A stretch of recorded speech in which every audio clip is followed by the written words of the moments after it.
திருச்சியில் வந்து இப்போ வெயில் வந்து அதிகமாக தானே இருக்குது. நம்ம வந்து பார்த்திங்கன்னா காலையில் கூட அவ்வளோவா தெரியல. மதியான நேரத்தில் நம்ம இந்த மாதிரி டியூட்டிக்கு வரோம். அந்த மாதிரி தான் ரொம்ப வெயில். நம்ம நார்மலாக வெயில் வந்து வெளியில் வரோம்னா வெயில் அடிக்குது. ஆனால் வந்து எப்படின்னா முகத்தில் வேறு உடம்புலாம் பட்டுச்சுன்னா எரியுது.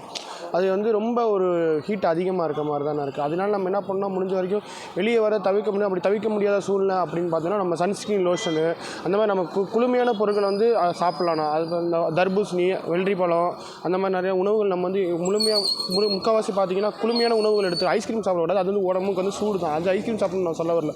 உணவுலேயே வந்து பார்த்திங்கன்னா நம்ம குளிர்ச்சி தர உணவு வெள்ளரிக்காய், தர்பூசணி, முலாம்பழம் அந்த மாதிரி பொருட்கள் சாப்பிட்டோன்னா நம்ம குளுமையாக இருக்கணும். அதே மாதிரி முடிஞ்ச வரைக்கும் தவிர்க்க முடியாத சூழ்நிலை இந்த மாதிரி சன்ஸ்க்ரீன் லோஷன் அந்த மாதிரி இதெல்லாம் போட்டு வரலாம்ண்ணா.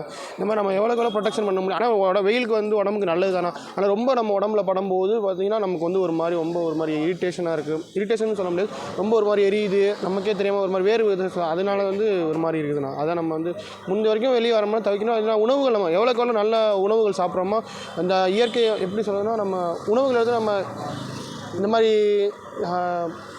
கடையில் வாங்கி சாப்பிட்றது அந்த மாதிரிலாம் இல்லாமல் முடிஞ்ச வரைக்கும் இந்த பழங்கள், ஜூஸு அந்த மாதிரி சாப்பிட்டு வந்தோம்னா உடம்புக்கு ரொம்ப குளுமை தரது என்னென்னவோ அதெல்லாம் சாப்பிட்டோன்னா உடம்புக்கு ரொம்ப நல்லதுன்னு சொல்லலாம். என் பேர் சந்தான குமரேஷ்.